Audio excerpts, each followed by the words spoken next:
বাংলাদেশ পরমাণু কৃষি গবেষণা ইনস্টিটিউট বিনা উদ্বোধনী খরা সহিংসু উচ্চ ফলনশীল স্বল্পমেয়াদী ধানের জাত বিনা ১৯ ও বিনা ২১-এর চাষাবাদ বৃদ্ধি ও সম্প্রসারণে মাঠ দিবস অনুষ্ঠিত হয়েছে। চাঁপাইনবাবগঞ্জ সদর উপজেলার ইসলামপুর ইউনিয়ন, লক্ষ্মীনারায়ণপুর পোড়া গ্রাম ও দেবীনগর ইউনিয়নের নতুন গ্রাম এলাকায় পৃথক দুটি মাঠ দিবস অনুষ্ঠিত হয়।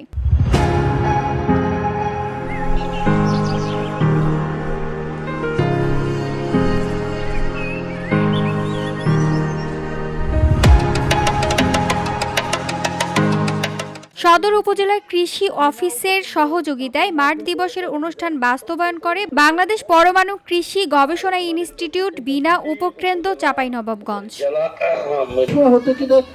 বনিয়া ছিটাই দিত, আমাদের লোকাল কিছু স্থানীয় কিছু ধান হতো। এখন ধান গবেষণায় এবং আমাদের বিনা গবেষণা থেকে অনেকগুলো ধান উৎপাদন হয়েছে, বিশেষ করে বোরো মৌসুমে এবং আমন মৌসুমে অনেক জাতের ভালো। এটা হলো মাঠ দিবসের প্রধান উদ্দেশ্য। তো এখানে আমরা যেটা দেখতে পাচ্ছি যে বিনা ধান ১৯ এবং বিনা ধান ২১, বিনা ধান ৪৮-এর পরে এই ভ্যারাইটিগুলো নতুন, এই জাতগুলো নতুন। ১৯, ৯৮, ২১ সবগুলো জাতি ভালো।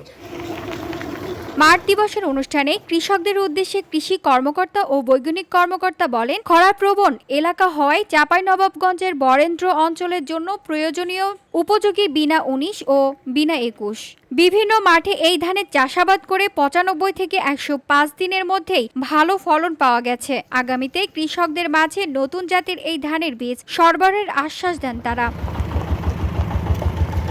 VOD Bangla news desk.